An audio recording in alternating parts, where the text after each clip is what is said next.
শুরু করছি রূপকথা। লেখনীতে নিশাদ জিনা। পর্ব সংখ্যা 9। ল্যাব ক্লাসের টেনশন আর কেমিক্যালের গন্ধে পেছনে ফেলে রূপকথা শিমু এসে ঢুকলো ক্যান্টিনে। পেটের ভিতর তখন যেন খালি ড্রাম বাজছে।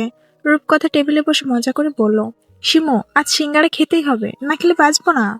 শিমু হেসে মাথা নেড়ে অর্ডার দিল। কিছুক্ষণের মধ্যে ট্রেতে করে গরম গরম সিঙ্গারা সামোজা চলে এলো। ভাজা তেলের গন্ধে মুখে পানি চলে এসেছে। দুজনে মিলে খেতে খেতে হঠাৎ তাদের সামনে এসে দাঁড়ালো কিছু ব্যাচমেট। চোখে মুখে কৌতূহলের ঝড়। রিয়া নামের এক মেয়ে ঠোঁট বাঁকিয়ে বলল, এই রূপকথা, উষান ভাইয়ের সাথে তোমার সম্পর্কটা কিসের? তোমাদের মাঝে আসলে কি চলছে? পাশ থেকে আরেকজন যোগ করলো, হ্যাঁ, সবসময় তোকে ওর আশেপাশে দেখা যায় কেন? মেয়েদের কণ্ঠে কাটা ফোটানোর মতো বিষাদ মিশা ছিল। রূপকথা কিন্তু একটু বিচলিত হলো না, বরং মুচকি হেসে আরেক কামড় সিঙ্গারা মুখে দিল। তারপর শান্ত স্বরে বলল, সম্পর্ক আছে তো।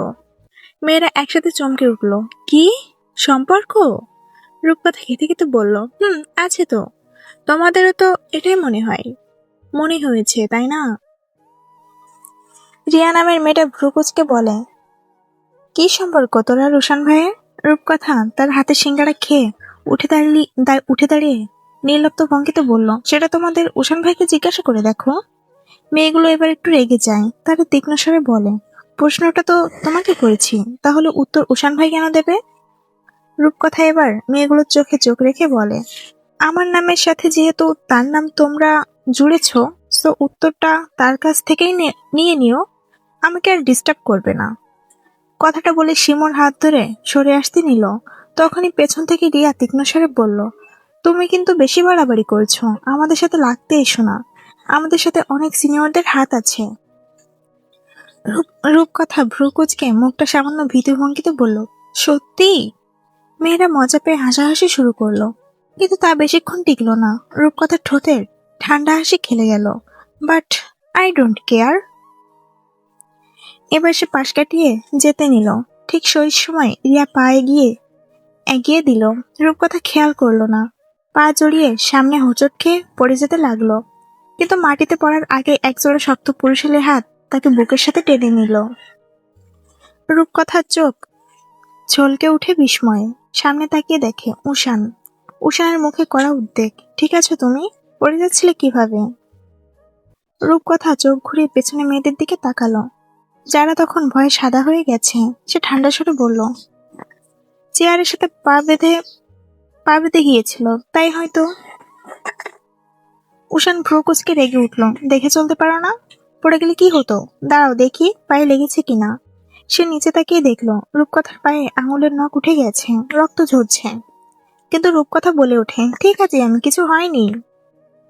উষান বিস্ফোরিত চোখে বলে ওঠে, লাইক সিরিয়াসলি? নখ উঠে রক্ত বের হচ্ছে আর তুমি বলছো কিছু হয়নি? তুমি কি মানুষ?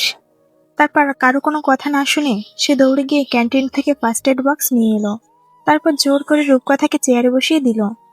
নিজে সবার সামনে রূপকথার পায়ের কাছে হাঁটু গেড়ে বসে গেল আর অবিশ্বাস্য যত্নে তার পায়ে ব্যান্ডেজ করতে লাগলো। রূপকথা লজ্জা আর বিরক্তি মিশ্রিত কণ্ঠে বলল, আরে আমার এসব লাগবে না, এতটুকু তো কে আবার ফার্স্ট এড করে? উষান ব্যান্ডেজ করতে করতে রাগী স্বরে বলল, কিভাবে ব্লিডিং হচ্ছে আর তুমি বলছো এইটুকু? রূপকথা বিরক্তির স্বরে বলে, আরে আগে গ্রামে এরকম কত ব্যথা পেয়েছি, এগুলো কিছুই না। আর আপনি এইটুকুর জন্য উতলা হচ্ছেন? এসব আমার কাছে কিছুই না। কিন্তু উষান কোনো কথা না শুনে যত্নে ব্যান্ডেজ করতে থাকলো। বারবার জিজ্ঞাসা করলো, লেগেছে? ব্যথা পেয়েছো? সারা ক্যান্টিন তখন নিশ্চুপ হয়ে তাকিয়ে আছে তাদের দিকে। ব্যান্ডেজ শেষ করে উষান গম্ভীর স্বরে বলল, পায়ে ব্যথা নিয়ে তুমি হাঁটবে কিভাবে?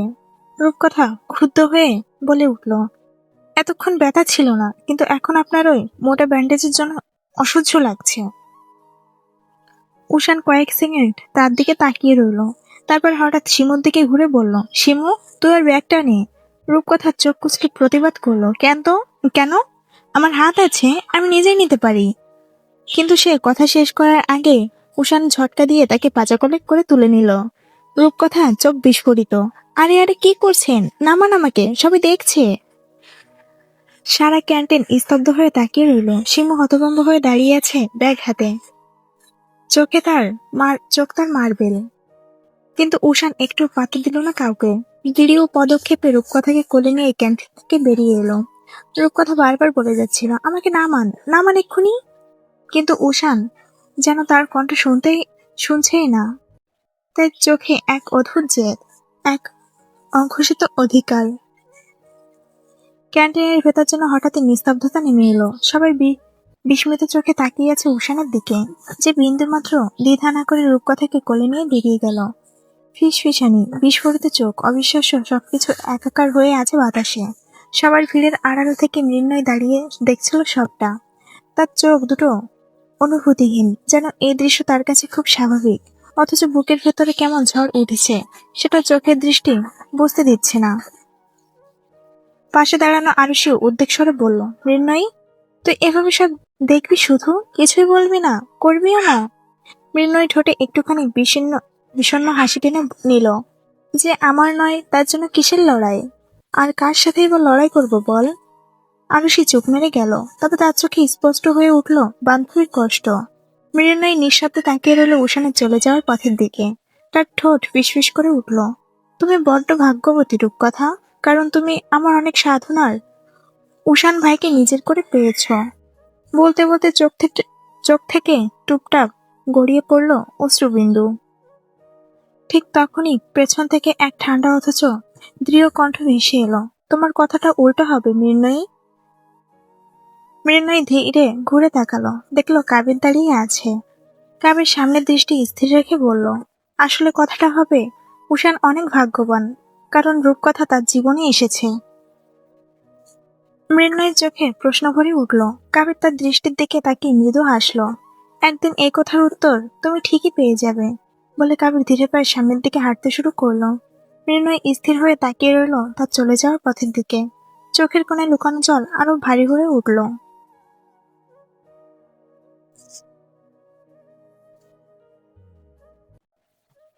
তপ্ত দুপুর, আকাশের বুক ছেড়ে রোদের ছড়াছড়ি। চারদিক থেকে ভেসে আসছে আজানের প্রতিধ্বনি। মসজিদের মাইকে যতবার শব্দ যেন মনে করিয়ে দিচ্ছে আজ পবিত্র জুম্মার দিন। শহরের অলিগলি ফাঁকা হয়ে আসছে ধীরে ধীরে। ঘরে ঘরে পুরুষরা অজু সেরে পাঞ্জাবি পায়জামা পরে মসজিদের পথে রওনা দিচ্ছে। ছোট ছোট বাচ্চারা বা হাত ধরে হাঁটছে, মুখ ভরা কৌতূহল। নামাজ শেষে মিলবে মিষ্টি জিলাপি। সেসব দৃশ্য নিঃশব্দে বসে দেখছিল রূপকথা। বারান্দার এক কোনায় বসে আছে সে, পরনে হালকা কটন পোশাক। মুখখানা কালো হয়ে আছে অভিমান আর মন খারাপের ছায়ায়। চোখে অদৃশ্য জলকণা জমে আছে। দূর থেকে শিমু এ দৃশ্য দেখে দীর্ঘশ্বাস ফেলে। হঠাৎ তার ফোন বেজে ওঠে। ভাইজান। শিমু দ্রুত ফোন ধরে সালাম দেয়। উষান ফোনের ওপাশ থেকে শান্ত গলায় উত্তর দেয়, খোঁজ নেই, কেমন আছো, কি করছো? কিছুক্ষণের মধ্যেই প্রশ্ন আসে, রূপকথার পায়ের কি অবস্থা? শিমু একটু থেমে উত্তর দেয়, পায়ের অবস্থা ভালো, কিন্তু মনের অবস্থা একদমই ভালো না। উষান ভ্রু কুঁচকে যায়, কেন, কি হয়েছে ওর? শিমু ধীরে কণ্ঠে বলে, বাড়ির জন্য মন খারাপ করছে। বাড়ির সবার কথা মনে পড়ছে, তাও আজ শুক্রবার। বাড়িতে বাড়িতে থাকলে ওর বাবা চাচা ভাইজানরা মসজিদ থেকে জিলাপি নিয়ে আসতো, সেগুলো ওকে দিত। এখন সেসব মিস করছে। এখানে তো আর কেউ নাই। উষান চুপ হয়ে যায় কিছুক্ষণ। ফোনের ওপাশ থেকে যেন তার মন খারাপের ছায়া ভেসে আসে। শিমু হালকা হাসি এনে আবার বলে ওঠে, জানো ভাইজান, আমাদের রূপু সবার কাছে অনেক ম্যাচিউর মনে হয়, কিন্তু নিজের মানুষের কাছে খুবই ছেলে মানুষই। এখন যেমন গাল ফুলিয়ে বসে আছে বারান্দায়, অন্য সবাই সামনে ও শক্ত শামুকের মতো নিজেকে আটকে রাখে, কিন্তু আসলেও অনেক নরম। সব কথা মনোযোগ দিয়ে শোনে উষান। কিছু না বলে শুধু ছোট্ট করে বলে, রাখছি, পরে কথা হবে। ফোন কেটে যায়। শিমু ফোন নামে বারান্দায় এসে দাঁড়ায়। রূপকথার কাছে গিয়ে নরম গলায় বলে, একটু পর আমি নিজে যাব, তুই দরজা আটকে দিস। রূপকথা বিস্ময় চোখে তাকায়, কোথায় যাবি এই ভর দুপুরে? শিমু ভ্রু না নেড়েই উত্তর দেয়, মসজিদে। রূপকথা আঁতকে ওঠে, বলে, কি, মসজিদে কেন যাবি তুই?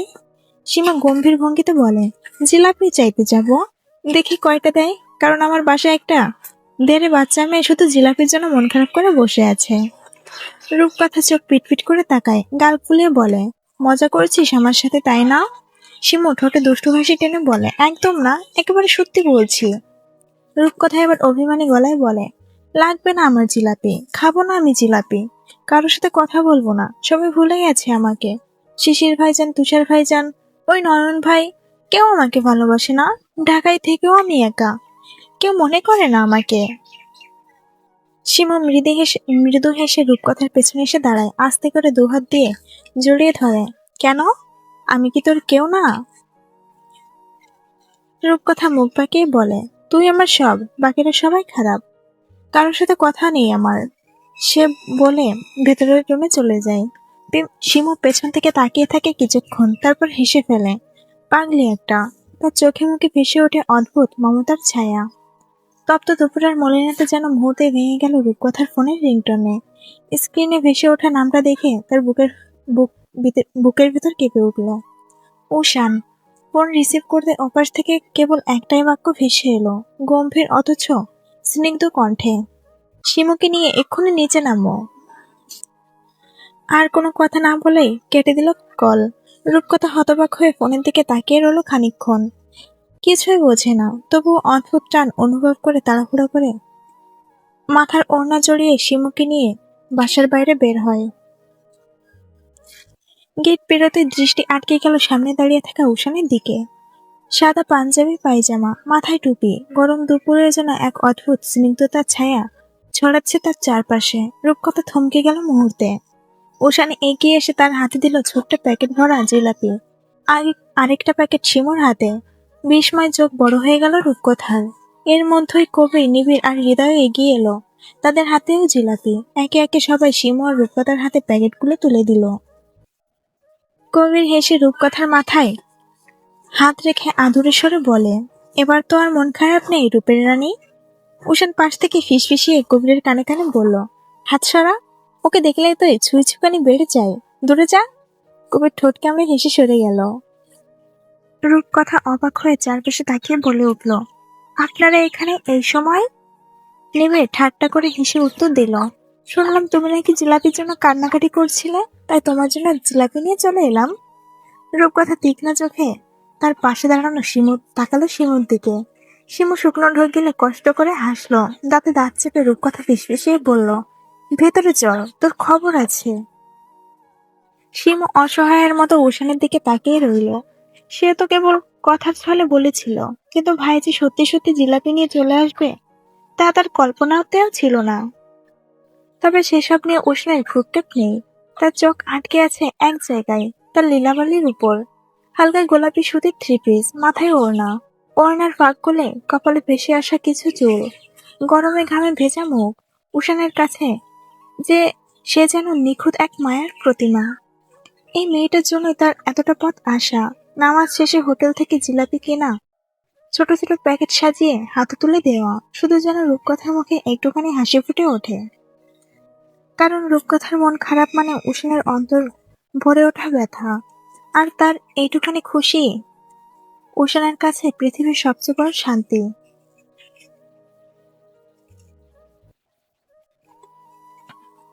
গেটের সামনে দাঁড়িয়ে উষ্ণায়ের হাতে জিলাপির প্যাকেট নিয়ে রূপকথা এখনো অবাক হয়ে তাকিয়ে আছে। ঠিক সেই মুহূর্তে পেছন থেকে ভেসে এলো পরিচিত কণ্ঠস্বর, আমরা কি দেরি করে ফেললাম নাকি? রূপকথা চমকে ঘুরে তাকালো। সামনে দাঁড়িয়ে আছে তার তিন ভাই, শিশির ভাইজান, তুষার ভাইজান আর নয়ন। তিনজনের মুখেই সেই দুষ্টু মিষ্টি হাসি, যা শৈশব থেকে তার সবচেয়ে প্রিয়। রূপকথা হতভম্ব হয়ে একবার এগিয়ে গিয়ে বলে উঠল, তোমরাও এখানে? তার চোখে বিস্ময়, আনন্দ আর আবেগ একসাথে জমাট বেঁধেছে। শিশির এগিয়ে এসে হেসে বলল, আমাদের ছোট্ট রূপু গাল ফুলিয়ে বসে আছে, এই খবর পেয়ে আমরা না এসে থাকতে পারি? রূপকথা গাল ফুলিয়ে বলে, তোমাদের সাথে কথা নেই, আমাকে তো তোমরা ভুলেই গেছো।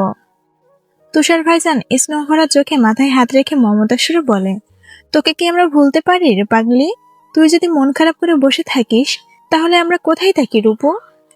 নয়ন হাতের প্যাকেটটা নাড়িয়ে দুষ্টুমি ভরা কণ্ঠে যোগ করলো, এই জন্যই তো নামাজ শেষে তিনজন একসাথে বের হলাম, ভেবেছিলাম সারপ্রাইজ দিব, কিন্তু পরে শুনলাম তুই নাকি জিলাপির শোকে চোখের পানি নাকের পানি এক করে ফেলেছিস।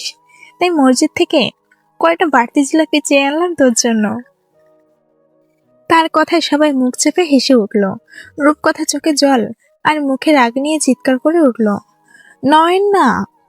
তুষার সঙ্গে সঙ্গে বোনকে টেনে নিল নিজের কাছে, কাঁধে হাত রেখে বলল, হয়েছে, আর রাগ করতে হবে না, এখন যা, তাড়াতাড়ি রেডি হয়ে আয় তুই আর শিমু।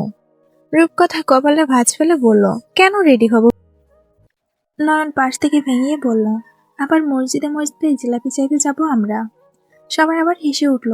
রূপকথা অভিমানী ভঙ্গিতে তুষারের দিকে তাকিয়ে বলল, ভাইজান। তুষার নয়নকে মিকি শাসনে সুরে বলল, আহ নয়ন, মার খাবি তুই, আমার রূপুকে জ্বালাবি না একদম। তারপর একটু থেমে রূপকথাকে মমতার চোখে দেখে বলল, আসলে আমরা তোকে সারপ্রাইজ দিতে চেয়েছিলাম। আজ সবাই মিলে বাইরে খেতে যাব। এটা অবশ্য শিমু আগে থেকেই জানতো।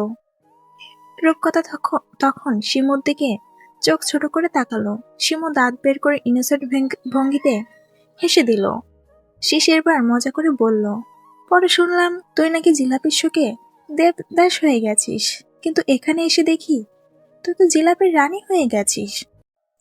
শিশিরের কথায় রূপকথা নিজের হাতে ধরা প্যাকেটের দিকে তাকালো, তারপর চুপে চুপে উষানের দিকে চোখ ফেরালো। উষান তখনও তাকিয়ে আছে তার দিকেই, চোখে মিশে আছে তৃপ্তি আর স্নেহ। লীলাবলীর মুখে যে হাসিটুকু ফুটেছে, সেটাই তার সমস্ত আয়োজনের সফলতা। রূপকথা চোখ ছলছল করে উঠল, বিস্ময়, আনন্দ আর আবেগ মিলেমিশে বুক ভরে গেল। সে কি ভেবেছিল তার ছোট বাচ্চামো শুক্রবারে জিলাপি না পাওয়া এভাবে সবার ভালোবাসা টেনে আনবে তার কাছে? শিমু হেসে পাশ থেকে বলল, এবার বল, মন খারাপ আছে? রূপকথা ঠোঁট ফুলে মাথা নাড়ল, কিন্তু চোখের ভেতরে ঝিলমিল করে জল ফাঁস করে দিল আসল সত্যটা। উষান একটু দূরে দাঁড়িয়ে সবকিছু দেখছিল, কিন্তু তার চোখ ছিল শুধু এক জায়গায়, রূপকথার ভেজা চোখে, যেখানে অভিমান আর ভালোবাসা মিলেমিশে এক অমূল্য ছবি এঁকেছে। বুক ভরে উঠল তৃপ্তিতে, কারণ এই একটুখানি হাসির জন্যই তো তার এত আয়োজন। উষান তখন শিমুর থেকে রূপকথা মন খারাপের কথা শোনার পর উষান রূপকথার ভাইদেরকে ফোন করেছিল, বলেছিল রূপকথার মন খারাপের সম্পর্কে।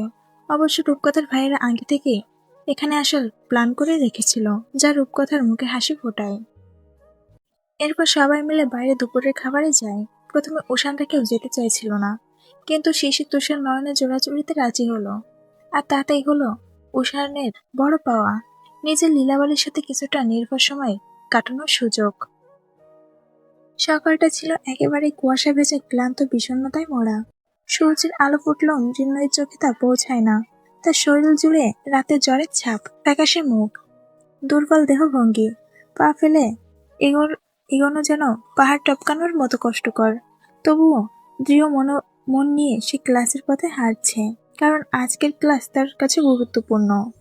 হঠাৎই মাথা ঘুরে যায়, শরীর দুলে ওঠে, প্রায় মাটিতে পড়ে যাচ্ছিল সে। ঠিক তখনই দুই হাতে শক্ত করে তাকে থামিয়ে দেয় কেউ। চোখ তুলে মৃন্ময় অবাক হয়ে দেখে রূপকথা। আতঙ্কে ভরা চোখ রূপকথা তাকে পাশের বেঞ্চে বসিয়ে দেয়, নিজের ব্যাগ থেকে পানি বের করে তার হাতে তুলে দেয়, বোতল ঠোঁটে ধরে কয়েক চুমুক পানি পান করায়। তারপরে নিজের রুমাল ভিজিয়ে মৃন্ময়ের চোখে মুখে মুছিয়ে দেয়। রূপকথার কণ্ঠ কাঁপছে, আপু আপনি ঠিক আছেন? শরীর তো গরম, এভাবে জ্বর নিয়ে বাইরে আসলেন কেন? কিছু হলে? মৃন্ময় হালকা নিস্তেজ হাসি হেসে বলে, আজকের ক্লাসটা খুব জরুরি ছিল, তাই এসেছি। রূপকথা রাগ মেশানো উদ্যোগে বলে, গুরুত্বপূর্ণ ক্লাস বলে কি অসুস্থ শরীর নিয়ে আসতে হবে? যদি পরে কিছু হয়ে যেত তখন? মৃন্ময়ী চোখ নামিয়ে ঠোঁটে ব্যঙ্গ হেসে ফিসফিস করে বলে, কি আর হতো, মরে যেতাম তখন। রূপকথার বুক কেঁপে ওঠে, সে মৃদু স্বরে বলে, আপু এভাবে কেন বলছেন? চোখ নামিয়ে বিষণ্ণ হাসি ছড়িয়ে মৃন্ময়ী বলে, কারণ আমি তো মৃত লাশ হয়ে বেঁচে আছি রূপকথা, ভেতরে আমার কিছুই নেই। অসহায় মুখে রূপকথা তার হাত চেপে ধরে, আপনার অনেক রাগ আমার উপর, তাই না? মৃন্ময় অবাক হয়, রাগ? তোমার উপর? কেন রাগ করব? রূপকথা চুপচাপ তাকায় তার চোখে, তারপর হালকা হাসি ছুড়ে দেয়। এই যে আমি এসে দাঁড়িয়েছি আপনার আর আপনার উষান ভাইয়ের মাঝে। মৃন্ময়ী দীর্ঘশ্বাস ফেলে বলে, উষান ভাই কখনোই আমার ছিল না রূপকথা। তিনি তো ধরাছোঁয়ার বাইরের মানুষ। তাকে নিজের বলার মতো সাহস আমার ছিল না কোনোদিন। রূপকথা স্নিগ্ধ কণ্ঠে তার হাত জড়িয়ে ধরে। বিশ্বাস করুন আপু, যদি আমার মনে একটুও সন্দেহ থাকতো যে শহরের নবাবপুত্রের মনে আপনার জন্য অনুভূতি আছে, তাহলে আমি কোনোদিন এখানে আসতাম না। কিন্তু এখানে এসে আমি বুঝেছি আমার শহরের নবাবপুত্রকে আমার মতোই গভীর ভালোবাসে আরেকজন, আপনি। মৃন্ময়ী নীরব গলায় জিজ্ঞাসা করে, তাহলে বলো তো, যদি সে আমাকে ভালোবাসতো, তুমি কি এত সহজেই তাকে ছেড়ে দিতে পারতে? রূপকথা দৃষ্টি নিচু করে মৃদু হাসে, অবশ্যই দিতাম। ভালোবাসা তো জোর করে পাওয়া যায় না। যে আমাকে ভালোবাসে না, তাকে আমি কিভাবে নিজের করে নিই? আমি তো শুধু চাই আমার ভালোবাসার মানুষটা সুখে থাকুক, হাসি মুখে বাঁচুক। কাছে থাকুক বা দূরে, সেটাই তো সত্যিকারের প্রাপ্তি। একটু থেমে সে আবার বলে, ভালোবাসলে সবসময় পাশে পাওয়া যায় একমাত্র মানে নয়, দূর থেকেও ভালোবাসা যায়। মৃন্ময়ীর চোখ ভিজে ওঠে। সে রূপকথার হাত শক্ত করে ধরে ফিসফিস করে বলে, তুমি সত্যি অন্যরকম রূপকথা। একদিন আমি বলেছিলাম তুমি ভাগ্যবতী, কারণ তুমি উষান ভাইকে পেয়েছ। কিন্তু কেউ একজন বলেছিল উষান ভাই ভাগ্যবান, কারণ তার জীবনে তুমি এসেছ। আজ সেই কথার অর্থ বুঝতে পারলাম। বলার পর সে উঠে দাঁড়ায়, কণ্ঠে সামান্য দৃঢ়তা। চলো যাই, আমারও দেরি হয়ে যাচ্ছে, তোমারও ক্লাস আছে, একসাথে যাই এই পথটা। রূপকথা মিষ্টি অশান্ত করা হাসি ছুড়ে দেয়, চলো না পো। দুজন পাশাপাশি হাঁটতে থাকে সকালের নরম আলোয়, যেন ক্লান্তি আর কষ্ট ভুলে নতুন দিনের আলো তাদের বুকে নীরব বন্ধুত্বের মধ্যে ছড়িয়ে পড়েছে। মৃন্ময়ের হাত ধরে হেঁটে এলো রূপকথা ক্যাম্পাসে। দুজনের মুখেই ক্লান্তি, তবে মনের ভেতর কোথাও যেন হালকা একটা প্রশান্তি। সকালের কথোপকথন তাদের দুজনকেই অনেক হালকা করেছে। মৃন্ময়ীকে তার কলেজের ভবনের সামনে নামিয়ে দিয়ে রূপকথা হাসি মুখে বলল, আপু আপনি ঠিক থাকবেন, ওষুধটা খেতে ভুলবেন না। মৃন্ময় মাথা নেড়ে সম্মতি জানালে, আর রূপকথা নিজের ক্লাসের দিকে এগিয়ে গেল। আজ সে একাই এসেছে, শিমু আসেনি, কারণ তার পিরিয়ড চলছে, সাথে অসহ্য পেট ব্যথা। আসলে রূপকথাও আসতো না, কিন্তু শিমুই বারবার বলেছে, তুই না গেলে আমাদের লেকচার সিট মিস হয়ে যাবে, তাহলে আবার অন্য কারো থেকে নিতে হবে। শিমুর কথায় কথা টানে রূপকথা আসা। ক্লাসরুমে ঢুকে সে অনুভব করলো সবার চোখ যেন তার উপর। কেমন একটা ভিন্ন দৃষ্টি, কেমন ফিসফিসানি, চাপা হাসি, সব মিলিয়ে অস্বস্তিকর। সে জানে কেন এমন হচ্ছে।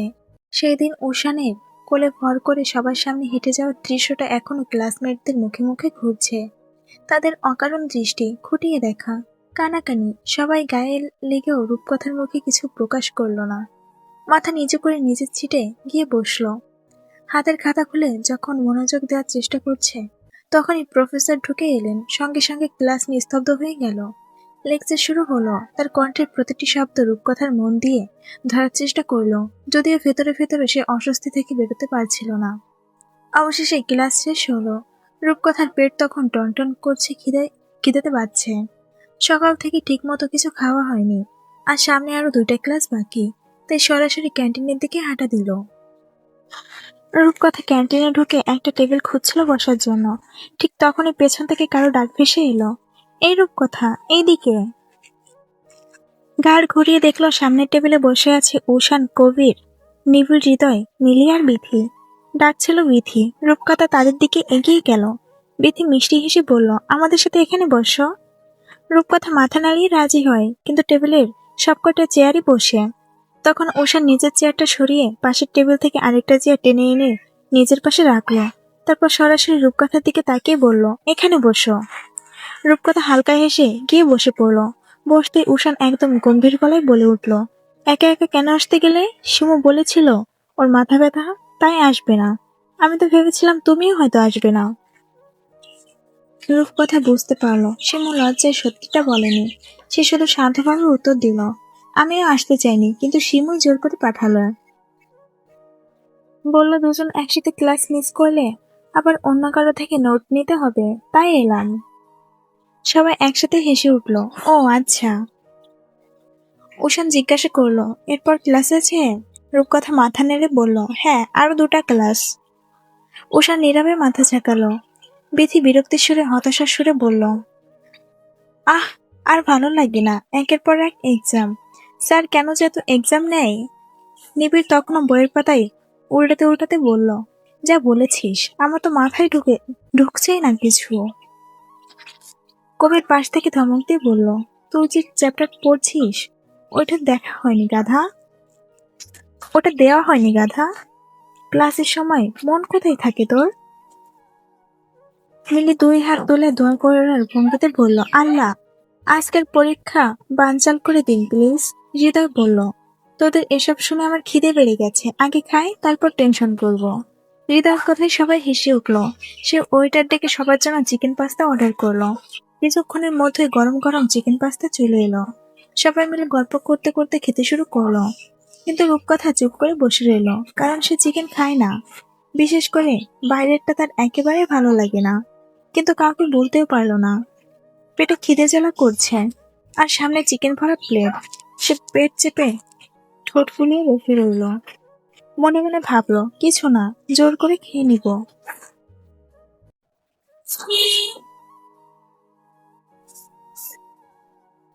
মনে মনে ভাবলো, কিছু না, জোর করে খেয়ে নেব। ঠিক তখনই উষানের চোখ পড়ল ওর দিকে। রূপকথা অনিচ্ছা সত্ত্বেও কাঁচা চামচ দিয়ে চিকেন পাস্তার দিকে হাত বাড়াচ্ছে দেখে উষানের কপালে ভাঁজ পড়ল। মুহূর্তে মনে পড়ে গেল, গ্রামে রূপকথাদের বাসায় খাওয়ার সময় শুনেছিল রূপকথা চিকেন খায় না। এক মুহূর্তেও দেরি না করে উষান রূপকথার প্লেট নিজের দিকে টেনে নিল। একে একে সব চিকেন আলাদা করে সরিয়ে রাখলো।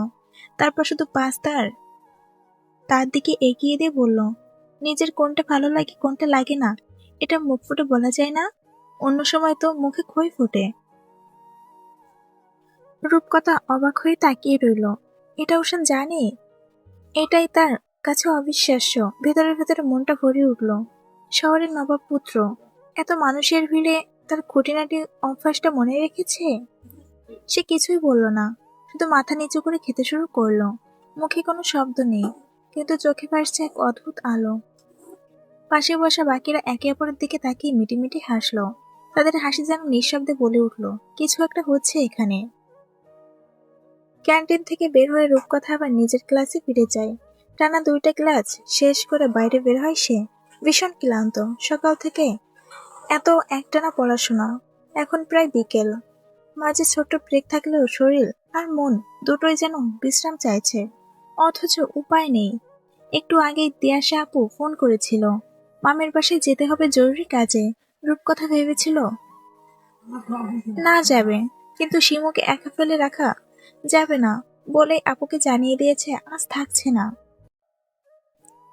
ডিপার্টমেন্টের গেটের বাইরে বের হতেই হঠাৎ উষান তার সামনে এসে দাঁড়ালো। ভ্রু কুচকে জিজ্ঞাসা করলো, কোথায় যাচ্ছ তুমি এইদিকে? রূপকথা একটুখানি অবাক হলেও শান্ত স্বরে বলল, মিরপুর যাচ্ছি, মামার বাসায়। মামি একটু আর্জেন্টলি যেতে বলেছে। উষানের চোখ দুটো আরো গাঢ় হয়ে উঠল। কিছুই উদ্বেগ আর চিন্তা নিয়ে বলে উঠল, তুমি একা যেতে পারবে? চিনতে পারবে? রূপকথা সামান্য বিরক্তি সুর নিয়ে বলল, আপনি আমাকে কি ভাবেন বলুন তো? ঢাকায় আসছি 1 মাস হতে চলল, আর এখনো ভাবছেন আমি চিনবো না কিছু? উষান তবুও চিন্তিত সুরে বলল, ঢাকা শহরের রাস্তাঘাট বড্ড গোলমেলে, যদি তুমি হারিয়ে যাও। রূপকথার হাসি পায় উষানের কথায়। সে হালকা হেসে কিছু বলার আগে উষান আবার বলে উঠল, চলো আমি তোমাকে পৌঁছে দিয়ে আসি।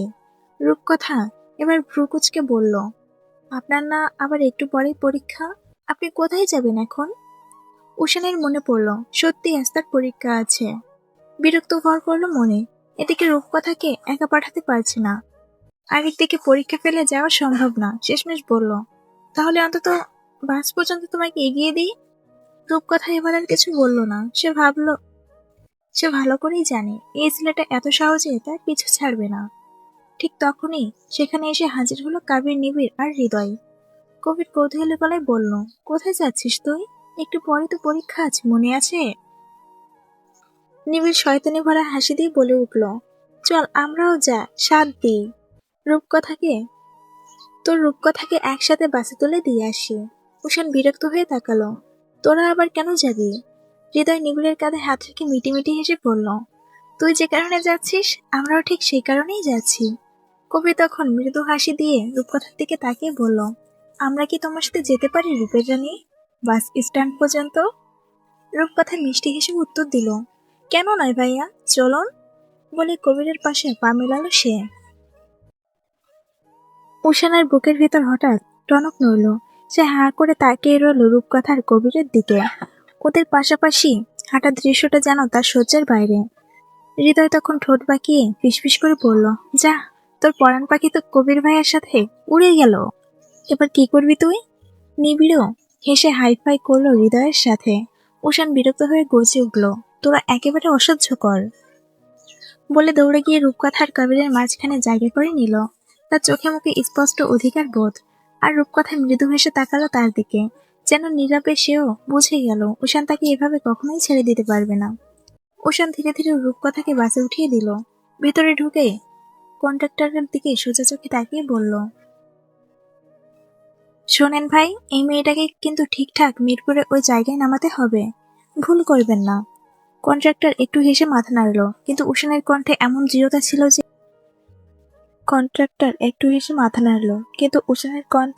কণ্ঠে এমন দৃঢ়তা ছিল যে আর কোনো কথা বলল না। রূপকথা জানালার পাশে গিয়ে বসলো। তার চোখ ভেসে উঠল এক অদ্ভুত দৃশ্য। উষানের চোখের ভেতর জড়িয়ে আছে শুধু তার জন্য উদ্বেগ, যত্ন আর একরাশ নিঃশব্দ ভালোবাসা। রূপকথার ঠোঁটে তাই এক চিলতে হাসির শান্তির হাসি ফুটে উঠল, যেটা কেবল উষানের জন্যই। উষান জানালার কাছে এগিয়ে এসে নিচু গলায় বলল, পৌঁছে আমাকে ফোন দিবে। রূপকথা নীরবে মাথা নেড়ে রাজি হলো। কিছু পা ফেরার পর আবার ফিরে এলো উষান। ভয় লাগলে আমাকে ফোন করবা, যে কোনো সময়। রূপকথার চোখে এবার মৃদু ঝিলিক, ঠোঁটে হালকা খুনসুটি ভরা হাসি। মাথা নেড়ে সে যেন চুপচাপ বলে দিল, আপনি আছেন তো, ভয় কিসের? এই সময় নিবিড়ার হৃদয় এসে উষানকে কাঁধ ধরে টেনে নিতে নিতে হেসে বলল, হ্যাঁ হ্যাঁ, সব কথা তোকে বলবে, এখন চল, নয়তো আর পরীক্ষা দেওয়া লাগবে না। উষান বিরক্ত হলেও পাটা টেনে টেনে সরে আসতে লাগলো। তবু যেতে যেতে একবার পিছু ফিরে তাকালো। জানালার ভেতর থেকে রূপকথার হাত নেড়ে বিদায় জানালো মিষ্টি হেসে। উষানা ঠোঁটের কোণে তৃপ্তির হাসি টেনে হাত নেড়ে বিদায় জানালো। কিন্তু সুখের মুহূর্তটা স্থায়ী হলো না। উষানরা কিছু দূর হেঁটে যেতেই হঠাৎ বিকট শব্দ কানে এলো, ধাম। পৃথিবী যেন কেঁপে উঠলো এক মুহূর্তে। মানুষ চিৎকার করছে চারপাশে বিশৃঙ্খলা। উষান পেছন ঘুরে তাকিয়েই দেখল, যে বাসে রূপকথাকে তুলে দিয়েছিল সেটার গায়ে এক বিশাল ট্রাক আটছে পড়েছে। বাসের সামনের অংশ দুমড়ে মুচড়ে গেছে, চারপাশে হাহাকার। মানুষ ছুটে আসছে, রক্তাক্ত কয়েকজন জানালা দিয়ে হাত বাড়িয়ে সাহায্য চাইছে। উষানের বুকের ভিতর থেকে হঠাৎ সবকিছু হারানোর আতঙ্ক চাপা একটা আর্তচিৎকার বেরিয়ে এলো, রূপকথা! তার চোখ ঝাপসা হয়ে এলো। পৃথিবী যেন স্তব্ধ হয়ে গেল তার জন্য। উষান যেন হঠাৎ পাথর হয়ে গেল। পায়ের নিচে মাটি আছে কি নেই সে বুঝতে পারছে না। তার বুকের ভেতরটা হঠাৎ শূন্য হয়ে গেল, যেন কেউ হৃৎপিণ্ড থামিয়ে দিয়েছে এক মুহূর্তে। চারপাশে চিৎকার, ভয়ের আর্তনাদ, বিকট শব্দ, সব তার কানে আসছে, তবু যেন একেবারে পৌঁছাচ্ছে না ভেতরে। তার চোখে ভাসছে একমাত্র একটা দৃশ্য। কিছুক্ষণ আগে রূপকথা জানালা দিয়ে হাত নাড়িয়েছিল, মিষ্টি হাসি ছড়িয়ে তাকাচ্ছিল তার দিকে। সেই হাসি, সেই হাত নাড়ানোর দৃশ্যটাই যেন দগ্ধ আগুনের মতো ঝলসে উঠল তার বুকের ভেতর। এখন সেই হাসি হয়তো এই ধ্বংসস্তূপের ভেতর চাপা পড়ে আছে। উষান ঠোঁট খুলে কিছু বলতে চাইছিল, কিন্তু শব্দ বের হলো না। গলা শুকিয়ে গেল, বুক ভেঙে গেল। মুখ খুলে শুধু নিঃশ্বাসের শব্দ বের হলো, কিন্তু কোনো কথা হলো না। তার বুকের ভেতর থেকে এক অদ্ভুত শূন্যতা মাথায় উঠতে লাগলো। মনে হলো তার দুনিয়া যেন মুহূর্তেই থমকে গেছে। রূপকথা না মুখে আসতে চাইছে, অথচ ঠোঁট থেকে বেরোচ্ছে না। এদিকে কবির নিবিড় হৃদয় দৌড়ে চলে গেল বাসের দিকে। তারা হাহাকার শুনে ছুটে গিয়ে দেখলো ভয়ঙ্কর অবস্থা।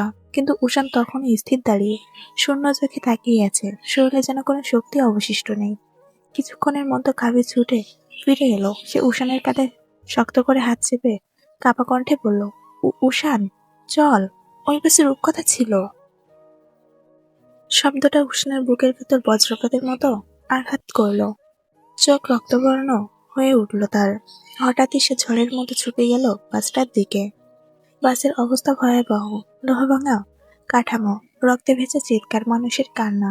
কিন্তু উষানের চোখে একটাই খোঁজ, তার লীলাবালি কোথায়? সে বাসের জানালায় জানালায় মুখ ঠেকিয়ে উন্মাদ হয়ে খুঁজতে থাকে। রূপকথা, রূপকথা, কোথায় তুমি? অসহায়ের মতো জানালার কাছে ঘুষি মারে। প্রচন্ড আঘাতে কাঁচ ভেঙে ফেটে যায়। তার হাত ছিঁড়ে রক্ত ঝরে। রক্ত ঝরছে নদীর মতো, কিন্তু তাতে তার কোনো ভ্রুক্ষেপ নেই। যেন ব্যথা অস্তিত্ব নেই, আছে শুধু একটাই তৃষ্ণা, তার রূপকথাকে বাঁচাতে হবে। পুলিশ এসে টেনে সরাতে চায়, কিন্তু উষানের শরীরটা যেন উঠছে না উন্মত্ত সিংহ। শরীরটা হয়ে উঠেছে উন্মত্ত সিংহ। নিবিড় হৃদয় কাবির মিলে তাকে ধরে রাখতে চায়, কিন্তু কোনোভাবে আটকানো যায় না। উষান চিৎকার করে ওঠে, আমার লীলাবালি, আমার লীলাবালিকে বাঁচাতে হবে, ছাড়ো আমাকে। তার চোখ রক্তলাল, নিঃশ্বাসে জ্বলন্ত আগুনের মতো। কিন্তু আশ্চর্য, এত রাগ, এত উন্মাদনার মাঝেও চোখ কোনো অশ্রু নেই। যেন কষ্টটা এতটাই গভীর যে অশ্রুর পথ বন্ধ হয়ে গেছে। হঠাৎ পেছন থেকে এক কোমল কণ্ঠস্বর ভেসে এলো, শহরের হইচই ভেদ করে, ধ্বংসস্তূপের চিৎকার ভেদ করে, শহরের নবপুত্র। উষান থেমে গেল।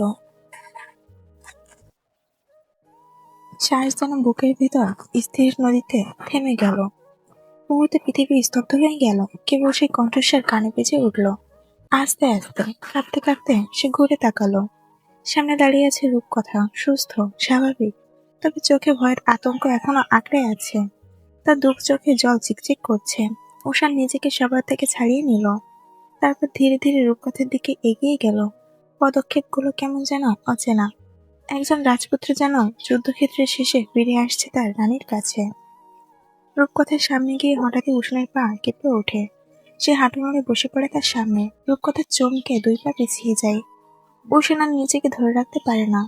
তার রক্তমাখা হাত দিয়ে রূপকথার হাত শক্ত করে আঁকড়ে ধরে। সেখানে মাথা ঠেকায়। এতক্ষণ ধরে জমে থাকা সব যন্ত্রণা, সব উন্মাদনা, সব আগুন ঝরে জল হয়ে বেরিয়ে আসে। উষান ভেঙে পড়ে, শিশুর মতো কাঁদতে থাকে। কাঁদতে কাঁদতে বলে ওঠে, আমি আমি ভয় পেয়েছিলাম। আমি ভেবেছিলাম আমি বোধহয় তোমাকে হারিয়ে ফেললাম। মনে হচ্ছিল আমি বোধহয় মরে যাব। এতটা কষ্ট হচ্ছিল এই বুকটায়।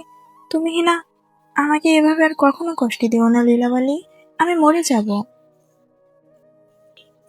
রূপকথা স্তব্ধ হয়ে দাঁড়িয়ে থাকে। তার চোখ ভিজে আসে, ঠোঁট কাঁপে, কিন্তু কথা বলে না। শুধু নীরব অশ্রু গড়িয়ে পড়ে। চারপাশের মানুষও থেমে যায়, বিস্ময়ে তাকিয়ে থাকে রক্তাক্ত বিধ্বস্ত এক উন্মাদ প্রেমিককে, যে জ- জনসম্মুখে প্রেমিকার হাত ধরে ভেঙে পড়েছে, আর প্রেমিকা নিঃশব্দে চোখ ভিজিয়ে দিয়েছে তার জন্য। সেই মুহূর্তে শহরের কোলাহলের মাঝেই ভাঙা বাস আর রক্তাক্ত রাস্তা, এক উন্মাদ প্রেমিকের মহাকাব্য লেখা হলো।